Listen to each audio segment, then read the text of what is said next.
You might actually be able to sum this arc down to as Rimuru and Diablo become Rimuru and Diablo become servants to a high school dropout. Okay. Yo, that is hilarious. They're all collectively hyping up their #1 student only to realize it's the same fucking person. This cheating son of a bitch. Oh. Reki Kawahara and the likes love to, like, rope up women in slimes and tentacles. It's kind of like, it was directed like that, but with, like, orcs and shit. What if he accidentally nukes the whole world? Like, has this ever been done before? Yo, so are we essentially their king at the end of this arc? Elimination. He disintegrated it. At least he's smart enough. Wob wob, get out of here. At least he's smart enough to know he shouldn't say that he has the old evil demon as his now pet. I can't believe he called it Wob Wob and then he called a powerful demon Maddie. This dude is so deeply unserious. Hey, if you got this far in the video, make sure you drop a like, share, support, subscribe if you're new around here, Patrons. We're gonna catch my full live reactions, all these Hero Thug class episodes, and more. If you also want to help fund the channel, videos just like these. So, we've been loving this show. Sadly, YouTube just didn't want too many videos, and to be honest, I was gonna wait until the last episode next week to talk about it, but episode 11 was too good to pass up. Man, the fact that you can unironically be like, hey, Rimuru and Diablo...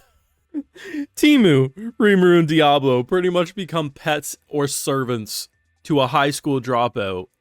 And it's really what happens is the funniest thing. Wob Wob?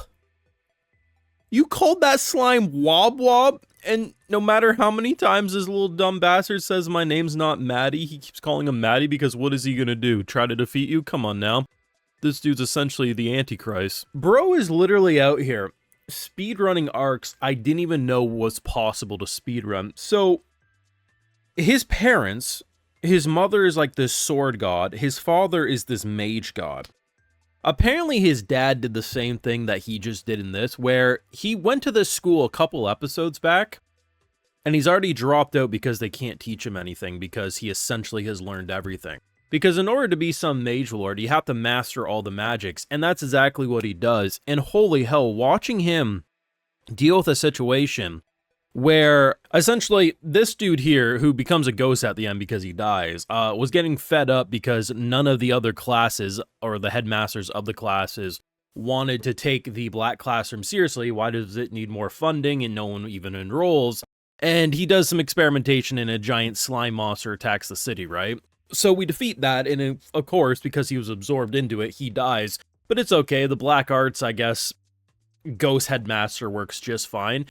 Bro unironically brought this entire kingdom together to say we need to collectively work together, despite being some dropout who should have just felt arrogant. I think my favorite part, too, of the entire episode is the fact that he's been going one by one to all of their classes, and essentially being like, hey, I want to take a promotion exam. We don't do promotion exam. You're a first year. Sit your ass down. And then they'd end up doing it and he'd just keep passing, meaning he jumps ahead.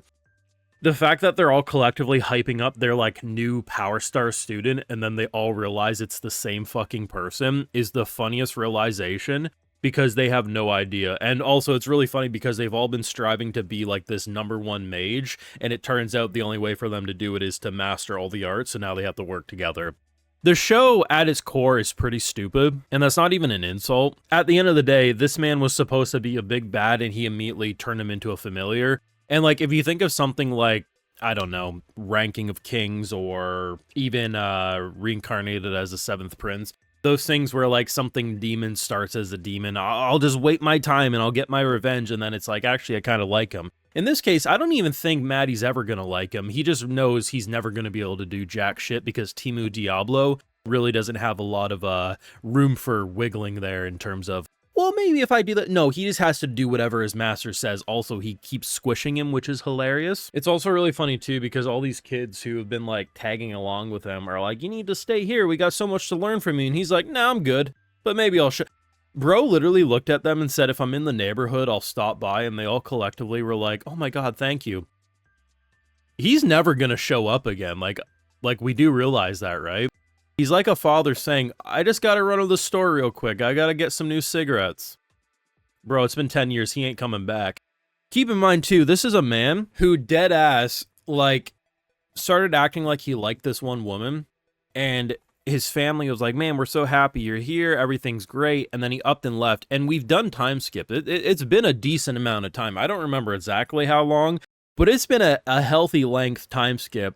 He never wrote to them, and as far as we know, the woman he was interested in has been being trained by his mother on how to be a housewife. It's fucked. And now he's just gonna casually go back home in episode 12, like nothing happened. We're ending the first season with him seemingly at his most powerful. The only thing that I think he has room to improve is his mana capacity.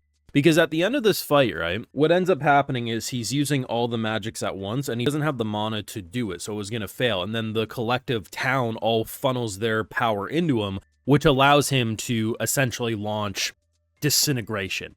And it's amazing. So if that's the only thing I can currently see that he can improve, is his mana storage, right? But he started out late, so his crystal or whatever, his magical core is a lot smaller than most people's.